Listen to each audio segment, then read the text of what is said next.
জন্ম করো যথাতথা, কর্ম করো ভালো, কোনো বাধাই বাধা নয় যদি তোমরা ঈশ্বর পথে চলো। নমস্কার, আমি অ্যাস্ট্রোলজার বলুন। প্রতিদিনকার মতন আজকেও শুধুমাত্র একটি ভিডিও তৈরি করছি তোমাদের উদ্দেশ্যে। আশা করছি ভিডিও থাম্বনেল এবং ক্যাপশন দেখে কিন্তু তোমরা প্রত্যেকে বুঝতে পেরে গেছো আজকের ভিডিওটি কী নিয়ে করছি। হ্যাঁ, ভয়ঙ্কর শক্তি বাড়ছে শনিদেবের। এক ইশারায় কাঁপবে বিশ্বব্রহ্মাণ্ড। শনিদেবের মহাসদয়ে থাকছে 5 রাশি এবং এই 5 রাশি 2025 সালে হবে ধনু কুবের। তাহলে সেই কোন ভাগ্যবান 5 রাশি জানতে গেলে কিন্তু আমি বলবো ভিডিওটি স্কিপ না করে, অর্থাৎ না টেনে প্রথম থেকে শেষ অবধি তোমরা আমার সাথেই থাকো। দেখো, নতুন বছর 2025 শুরু হতে কিন্তু আর মাত্র হাতে গোনা কয়েকদিন বাকি। এখন থেকেই বড় গ্রহের গতিবিধিতে কিন্তু পরিবর্তন দেখা যাচ্ছে। কর্মের দাতা শনির রাশি পরিবর্তন খুবই কিন্তু বিশেষ হতে চলেছে, কারণ শনিদেব কিন্তু 30 বছর বাদে মীন রাশি অর্থাৎ দেবগুরু বৃহস্পতির রাশিতে কিন্তু গোচর করতে চলেছে। শনিদেব একটি রাশিতে প্রায় 2.5 বছর থাকে, তারপর কিন্তু অন্য রাশিতে শনিদেব চলে যায়। অর্থাৎ শনিদেব কিন্তু সবথেকে ধীর গতিশীল গ্রহ। এর শুভ বা অশুভ প্রভাব যে কোনো রাশির জাতক এবং জাতিকাদের উপর কিন্তু দীর্ঘকাল ধরে কিন্তু থেকে থাকে।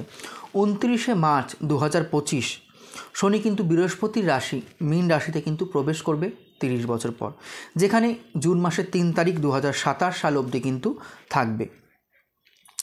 এইবার জানবো কোন সেই ভাগ্যবান 5 রাশি এই শনিদেবের কৃপা 2025 সালে তোমরা পেতে চলেছো। প্রথম যদি উঠে আসে আমি বলবো যারা কর্কট রাশি, যারা কর্কট লগ্ন রয়েছে, দেখো তোমাদের নবমভাবে কিন্তু গোচর করবেন স্বয়ং শনিদেব। এই কারণে তোমাদের আর্থিক অবস্থা কিন্তু হঠাৎ বৃদ্ধি হবে। অর্থাৎ যেরকমই আর্থিক অবস্থা থাক না কেন, আমি বলবো 2025 সালে হঠাৎ করে কিন্তু আর্থিক অবস্থা একটা বৃদ্ধি হতে চলেছে। দীর্ঘদিনের অমীমাংসিত কাজ সহজভাবে কিন্তু সম্পূর্ণ হয়ে যাবে তোমাদের। তোমরা পেশাগতভাবে কিন্তু অনেকখানি ভালো ফল পাবে। যারা কর্মজীবনের সাথে যুক্ত, পেশাগত দিক দিয়ে কথা যদি বলি, অনেক কিন্তু ভালো ফল পাবে। চাকরিজীবীদের বেতন বৃদ্ধির পাশাপাশি শনিদেবের কৃপায় পদোন্নতির যোগও কিন্তু আমি দেখতে পাচ্ছি। যাই হোক, পরবর্তী রাশি লগ্নের কথা বলবো যারা তুলা রাশি, যারা তুলার লগ্নের জাতক জাতিকারা রয়েছে। দেখো, এই রাশিটিকে কিন্তু শনিদেবের সব থেকে প্রিয় রাশিগুলির মধ্যে কিন্তু একটি বিবেচনা করা হয়ে থাকে জ্যোতিষশাস্ত্রে। এটি শনিদেবের সব থেকে সর্বোচ্চ রাশি। অর্থাৎ শনিদেব যেরকম মেষ রাশিতে নিচস্থ হয়, শনিদেব কিন্তু সেরকমই তুলা রাশিতে কিন্তু উচ্চস্থ হয়ে যায়। এই রাশির জাতক এবং জাতিকাদের উপর শনিদেব কিন্তু সর্বদা সদয় হন।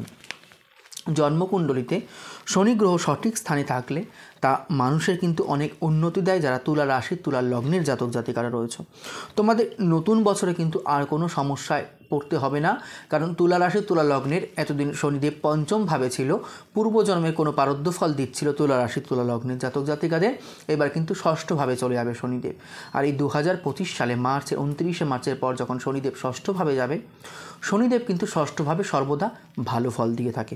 পরবর্তী রাশি এবং লগ্নের কথা যদি উঠে আসে, আমি বলবো যারা ধনু রাশি এবং ধনু লগ্নের জাতক জাতিকারা রয়েছে। দেখো, তোমাদের অধিপতি বৃহস্পতি এবং শনিদেব ও বৃহস্পতির মধ্যে কিন্তু বন্ধুত্বপূর্ণ সম্পর্ক রয়েছে। শনিদেব ধনুরাশির জাতকদের উপর কিন্তু সর্বদাই আশীর্বাদ বর্ষণ করে থাকে। এমনকি শনির সাড়ে সাথী চলবে বা শনির সাড়ে সাথী বা শনির ঢাইয়া চললেও ধনুরাশির জাতক জাতিকাদের শনির যে ক্ষতিকর একটা প্রভাব, সেটা কিন্তু কখনোই পড়ে না এবং ক্ষতির পরিবর্তে কিন্তু উপকার পেয়ে থাকে ধনুরাশির জাতক জাতিকারা। শনির কৃপায় তোমরা ধন সম্পদ ও সুখ সমৃদ্ধি কিন্তু লাভ করতে চলেছ 2025 সালে। আচ্ছা, পরবর্তী রাশি এবং লগ্নের কথা যদি উঠে আসে, আমি বলবো যারা মকর রাশি এবং যারা মকর লগ্ন রয়েছে। দেখো, মকর রাশিকে শনিদেবের প্রিয় রাশি হিসাবে কিন্তু বিবেচনা করা হয়ে থাকে। শনিদেব সর্বদা এই রাশির জাতক এবং জাতিকাদের উপর কিন্তু আশীর্বাদ বর্ষণ করে থাকে। মকর রাশিতে শনিদেবের সাড়ে সাতির প্রভাব থাকবে না, থাকছে না, ছেড়ে যাচ্ছে। থাকলেও শনিদেব যদি মকর রাশির উপর যদি সাড়ে সাতি থেকেও থাকে, শনিদেব কিন্তু তির্যক দৃষ্টি কিন্তু কখনোই দেয় না। কাদের উপর? মকর রাশি মকর লগ্নের জাতক জাতিকাদের উপর। শনিদেবের যদি পূজা করতে পারো মকর রাশি এবং মকর লগ্নের জাতক জাতিকারা, তাহলে কিন্তু সমস্ত সমস্যাগুলো কিন্তু খুব সহজেই কিন্তু দূর হতে থাকে ধীরে ধীরে।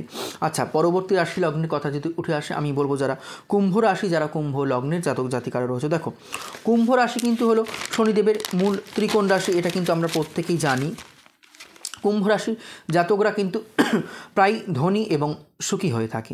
শনিদেব কুম্ভ রাশির জাতকদের উপর কিন্তু সর্বদা আশীর্বাদ বর্ষণ করে থাকে এবং 2025 সালে যে মীন রাশিতে প্রবেশ করছে, এটাও কিন্তু তোমাদের জন্য খুবই ভালো ফল বা ভালো ইঙ্গিত আমি দেখতে পাচ্ছি। কুম্ভ রাশির জাতকদের যদি জন্মকুণ্ডলিতে শনির অবস্থান ভালো থাকে, কখনোই কিন্তু অর্থের অভাব হয় না, এটাই কিন্তু দেখা যায়। সমস্ত কাজগুলো 2025 সালে কিন্তু তোমাদের সহজভাবে কিন্তু সম্পন্ন হবে এবং দাম্পত্য জীবনেও কিন্তু তোমাদের সুখের হবে। যাই হোক বন্ধুরা, এই ছিল আজকে আমার ভিডিও। যদি ভালো লেগে থাকে লাইক শেয়ার করতে ভুলো না, আর তোমাদের মূল্যবান মতামত কিন্তু অবশ্যই আমাকে কমেন্ট সেকশানে লিখে জানিও। আর যারা পার্সোনালি প্রেডিকশন নিতে চাইছো 7866933421 এই নাম্বার আমাকে সরাসরি কল অথবা হোয়াটসঅ্যাপ করে দেবে। দেখা হচ্ছে পরবর্তী কোনো ভিডিও অথবা লাইভ অনুষ্ঠান নিয়ে। ততক্ষণের জন্য কিন্তু সবাই খুব ভালো থেকো, সুস্থ থেকো এবং সাবধানে থেকো। হরে কৃষ্ণ, জয় মা।